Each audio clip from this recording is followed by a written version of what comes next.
आज हम डिस्कस करेंगे लिविंग रूम एंथ्रोपोमेट्रिक्स डेटा के बारे में। इंटीरियर डिजाइनर के लिए it's very important to know and understand in detail how and where to put the furniture और डेकोरेट द वॉल और have the false ceiling in place. तो उसको समझने के लिए we'll start from point 1 and then we'll end with point 10. So what is point 1? 1 BHK, 2 BHK, 3 BHK, 4 BHK, etc.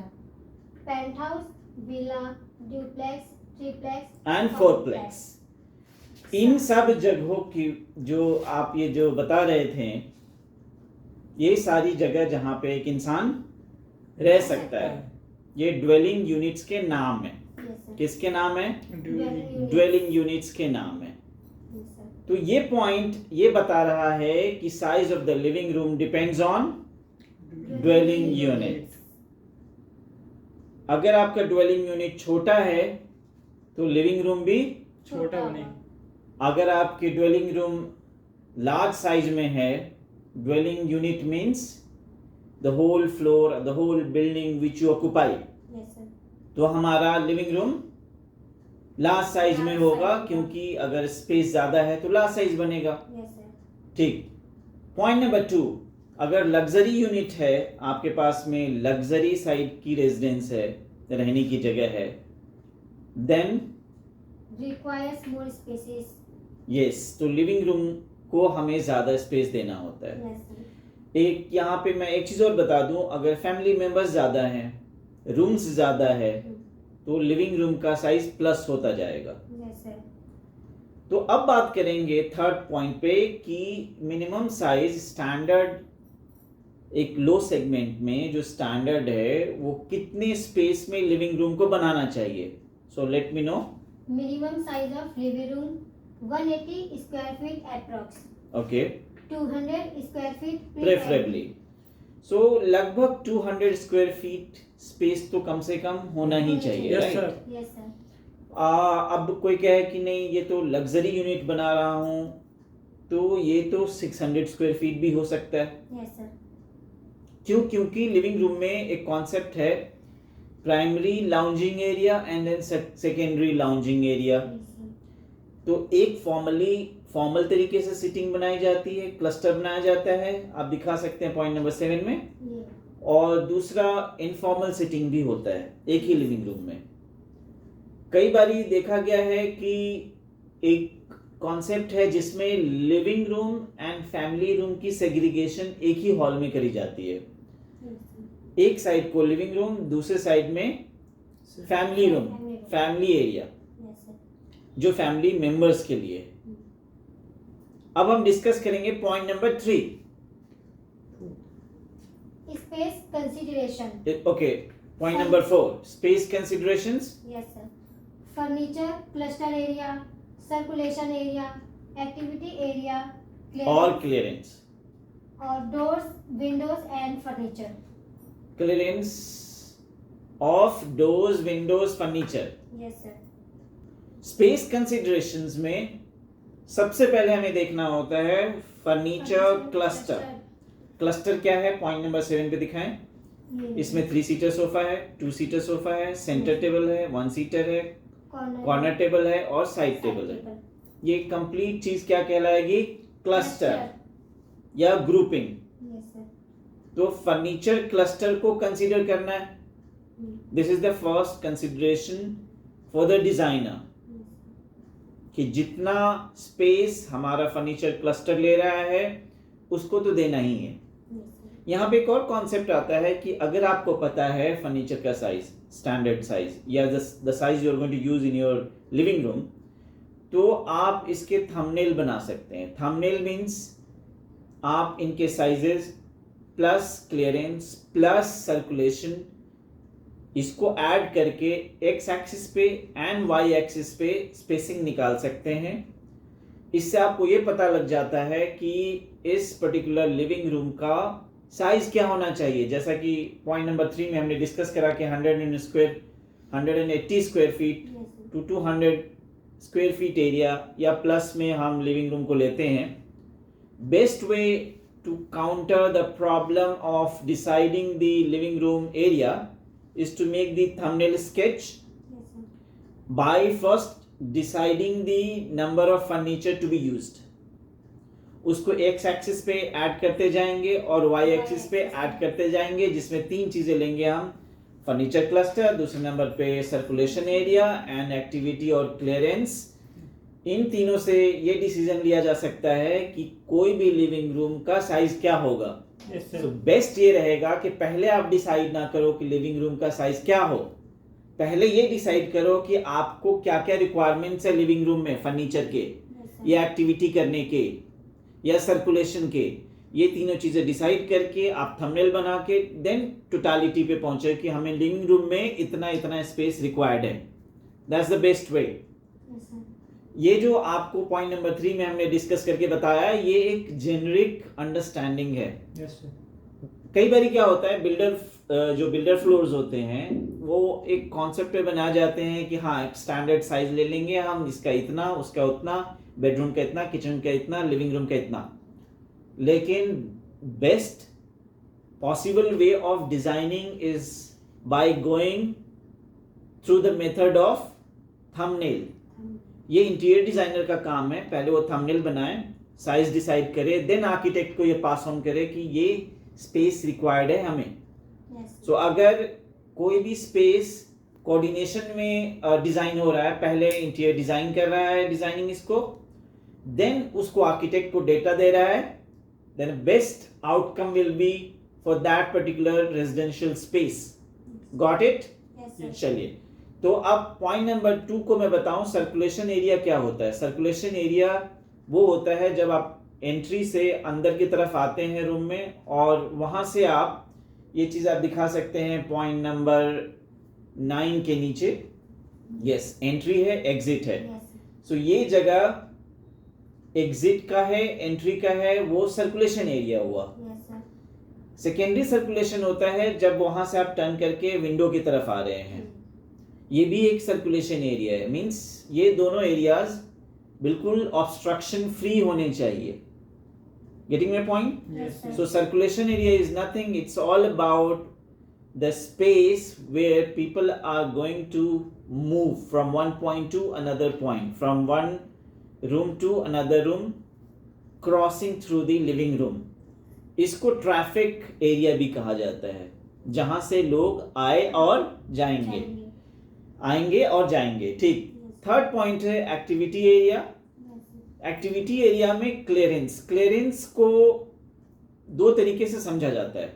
पहला concept ये है कि जो भी आपके फर्नीचर के यूज करने की सराउंडिंग एरिया है, चाहे वो फ्रंट साइड में हो, साइड में हो, चारों तरफ हो, एक तरफ हो, दो तरफ हो, उस स्पेस को क्लियरेंस कहा जाता है.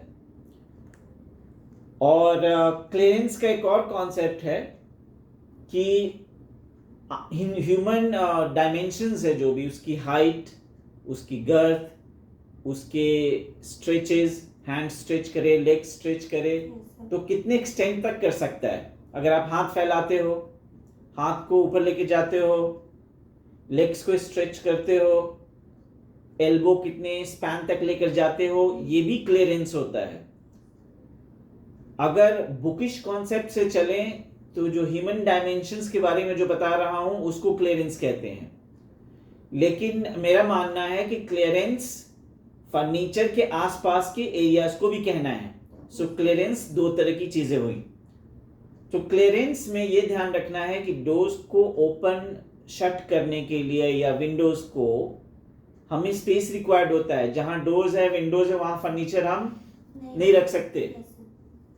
और जो भी फर्नीचर है उसको एक्सेस करने के लिए स्पेस होना चाहिए. Yes, sir. अदरवाइज उस फर्नीचर का कोई मीनिंग नहीं होगा. सबसे कम यूज होने वाले जो फर्नीचर हैं, case good furniture, storage furniture, उसमें भी एटलीस्ट वन साइड आपको ओपन रखना होता है एक्सेस करने के लिए.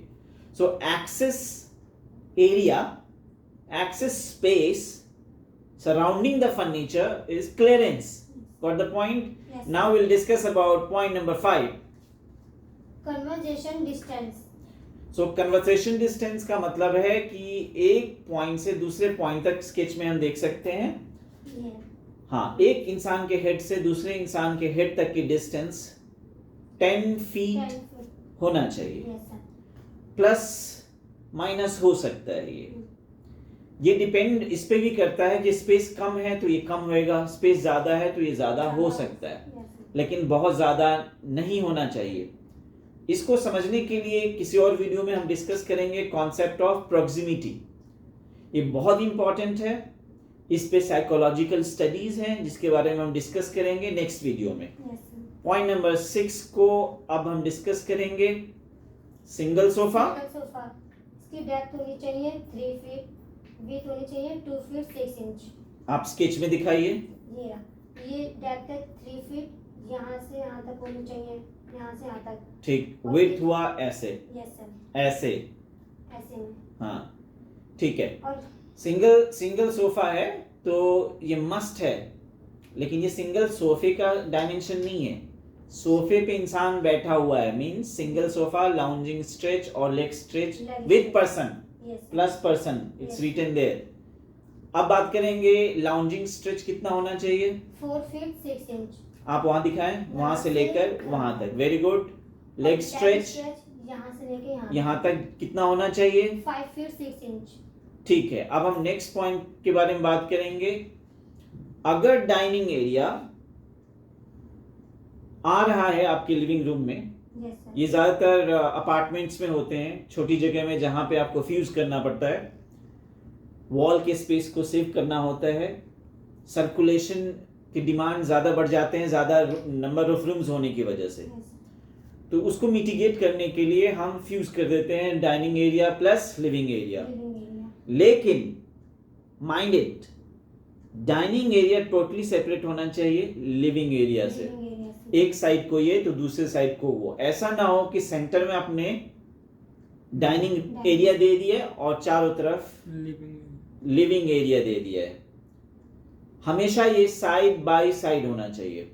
नेक्स्ट पॉइंट है मेन सर्कुलेशन। ये जानना जरूरी है, इसीलिए इसको मैंने नाम दिया एंथ्रोपोमेट्रिक्स डेटा। मेन सर्कुलेशन अगर आप स्केच में दिखा सकते हैं, मेन सर्कुलेशन जो है जी. वो एटलीस्ट कितना वाइड होना चाहिए। 3 feet. 3 feet, minimum 3 3 feet, feet. Plus आप ले सकते हैं 3.5 4, लेकिन मिनिमम 3 feet होनी 3 फीट। 2 फीट 6 इंचेस स्पेस होना चाहिए। Constraint circulation, Circulation. Constraint circulation का मतलब अगर आप उस स्केच में लेफ्ट साइड को दिखाएं जो विंडो की तरफ जा रहा है, जी सर. हाँ, वहां पे अगर स्पेस की कमी है या कोई ऐसी सिचुएशन है बिटवीन टू फर्नीचर और from furniture to wall, Yes, sir. जहां पे हमारे फर्नीचर लेआउट को अफेक्ट कर रहा है कि अगर हमने ज्यादा दिया तो हमारा फर्नीचर लेआउट नहीं आ सकता, तो वहां पे मिनिमम अलाउड है 2 फीट 6 6 इंचेस। एक और सिचुएशन होती है जिसमें कि एक ऐसा एरिया हो सकता है स्पॉट आपके स्पेस में जहां पे शायद ही कभी आपको जाने की जरूरत हो, आपको या किसी भी मेंबर को, तो उस स्पेस को हम 1.5 फीट भी रख सकते हैं। पासिंग एरिया 1.5 फीट हो सकता है, मतलब क्रॉस करने का, जो कि आप दिखा सकते हैं लेफ्ट साइड में जो सिटिंग है वो नीचे की तरफ, वो जो एरिया है एल बना हुआ उसके नीचे, जी. एल बना हुआ है सोफे का एल, जी. हाँ, वहां पे जो स्पेस है, Yes, sir. ये कभी कभी सर्कुलेशन रिक्वायर्ड है लेकिन स्पेस नहीं है, तो ये हम कम कर सकते हैं, जस्ट पासिंग डायमेंशन या विड्थ दे सकते हैं। Yes, sir. हम नेक्स्ट डिस्कस करेंगे फर्नीचर ग्रुपिंग और क्लस्टर के बारे में। ये फर्नीचर ग्रुपिंग क्लस्टर क्या है, रिलेटेड फर्नीचर को हम एक जगह पे रख दें, रख देते हैं. वो एक एग्जांपल है ये रहा. एक कॉर्नर टेबल है. जी। Sofa, 3 seater sofa. ठीक है। सो ऑल टुगेदर ये क्या है, एक ग्रुपिंग है, क्लस्टर है। Cluster. ये कॉन्सेप्ट हर जगह पे लागू होता है, कोई भी स्पेस प्लान कर रहे हो आप। बेडरूम में अलग क्लस्टर होगा, लिविंग रूम में अलग, डाइनिंग में अलग, ऑफिसेस में अलग। Yes. 8 number point says Minimum width 12 feet. or Possibly with 40 feet. 14 14 feet. So minimum 12 feet से नीचे क्या ही बनेगा. Yes sir. So living room बहुत कंस्ट्रेंड है स्पेस, तो 12 फीट आपको उसका विड्थ रखना है. पॉसिबल हो तो 14 फीट, 14 feet. मतलब 14-15 से नीचे ना हो तो ठीक है. Yes sir. Next point, 9th number, One end dead end Concept. yes, this is very important concept, one end and dead end concept. इसमें क्या होता है कि स्केच में दिखा सकते हैं जो सर्कुलेशन है एंट्री एंड एग्जिट का, वो एक साइड ही होना चाहिए. Yes sir. यहाँ से ये डायगनली नहीं होना चाहिए. ऐसे होनी चाहिए, ऐसे ऐसे. हाँ, कभी भी डायगनली नहीं होना चाहिए, एक एंड पे होना चाहिए. इसीलिए इसका नाम है वन एंड. Dead and. और डेड एंड इसलिए बोलते हैं क्योंकि फर्नीचर डेड एंड साइड को है, जो नीचे की तरफ रेड कलर में हमने इंडिकेट करा है, ये डेड एंड एरिया में होता है. Yes sir. तो फर्नीचर को हमेशा डेड एंड एरिया में रखो और वन एंड एरिया में सर्कुलेशन को रखो. खासकर लिविंग रूम में ये इंपॉर्टेंट है. क्यों? क्योंकि लिविंग रूम में हर रूम से कनेक्शन होता है. Yes sir. लिविंग रूम से हम रूम्स में या दूसरे स्पेसेस में जाते हैं क्रॉस करके. सो पॉसिबली 2 एंट्री एग्जिट्स हो सकते हैं, मतलब 2 डोर्स हो सकते हैं, 3 भी हो सकते हैं. Yes sir. इवन रूम्स में भी होते हैं, मास्टर बेडरूम में भी. जी. ऐसी सिचुएशन में one and dead and concept को याद रखना है कि एंट्री एग्जिट आप एक साइड को रखें. इससे स्पेस सेविंग होती है, स्पेस वेस्ट नहीं होता. अगर क्रॉस में और डायगनली लेके जाएंगे तो आपके लिविंग रूम का स्पेस बहुत ज़्यादा किल होएगा. इससे 2 प्रॉब्लम्स आएंगी. नंबर ऑफ फर्नीचर रिड्यूस हो जाएगा, यस सर. और दूसरा, अगर आपने एंटरटेनमेंट सेंटर बना रखा है तो उसमें ऑब्स्ट्रक्शन आएगा. मींस एक साइड को टीवी है, आप दूसरे साइड को बैठे हो और लोग उसके बीच से आ जा रहे हैं. Yes sir. ये नहीं होना चाहिए. तो पग मार्क को दिखाएंगे सर्कुलेशन और ट्रैफिक ऑन वन एंड. इसको हमने इंडिकेट कर दिया है एंट्री और एग्जिट पे. ठीक. अब हम बात करेंगे इसी में सेकेंडरी सर्कुलेशन, जो डॉट डॉट से हमने शो करा है ड्राइंग में. जी. ये रिक्वायर्ड तब होता है जब हमें ऑब्वियसली डोर्स विंडोज को एक्सेस करना है, उसको ओपन करना है, क्लोज करना है. वहां तक जाने के लिए स्पेस रिक्वायर्ड होना चाहिए और आने के लिए साथ में डोर्स विंडोज के आसपास की जगह खाली होनी चाहिए. वहां पे कोई फर्नीचर नहीं होना चाहिए. अगर फर्नीचर है भी तो उसके शटर तक एक्सेसिबल होना चाहिए. इंसान शटर को ओपन और बंद कर सके. डोर के पास तो बिल्कुल ही नहीं हो सकता, लेकिन विंडो के पास कभी कभी हो सकता है. लेकिन ध्यान ये देना है कि उसकी क्लियरेंस और सर्कुलेशन मैंडेटरीली आपको देना ही है. Last point, centre table distancing. Yes, this is very crucial. कई बारी पता नहीं होता लोगों को कि सेंटर टेबल सोफे से कितनी दूरी पे रखें. तो अगर स्टैंडर्ड की बात करें तो 2 फीट होनी चाहिए. ओके, लेकिन ये कम ज्यादा हो सकता है. Yes sir. Again depends on the space availability. Yes sir. हमेशा याद रखें, एंथ्रोपोमेट्रिक्स हमेशा डेटा पे नहीं चलता. एक और चीज इसमें लगती, मैं बार बार कहता हूं, आपका अपना पर्सनल लॉजिक यस सर. या कॉमन सेंस. कॉमन सेंस ये कहता है कि अगर स्पेस कम है, ये 2 फीट को हम रिड्यूस कर सकते हैं. दूसरे स्केच में दिखाइए. एक कभी कभी सिचुएशन ऐसी बनती है कि जिस साइड को ज्यादा लोग बैठेंगे उस साइड को आप स्पेस ज्यादा रखिए between sofa and centre table. Yes sir. और जिस साइड को कम लोग बैठने वाले हैं वहां पे आप स्पेस को कम कर सकते हैं. ये सिचुएशन ज्यादातर बनती है अपार्टमेंट्स में, 2 BHK, 3 BHK और 1 BHK जैसे स्पेसेस में. ये चीज आपको देखने को नहीं मिलेगा पेंट हाउसेस में, विलाज में. ये सब चीजें प्रॉब्लम्स नहीं आती. आप स्टैंडर्ड को भी क्रॉस कर सकते हैं, मतलब 2 फीट को भी क्रॉस करके आप ज्यादा भी ले सकते हैं. So this was all about living room anthropometrics. This data will help you in planning the space. Yes sir. I repeat once again, first plan the space, then decide the size of the room, whether living room or any other room. Then give this data to architect to design your space. Hope you have understood this concept. Thank you very much Yes, sir. for watching this video.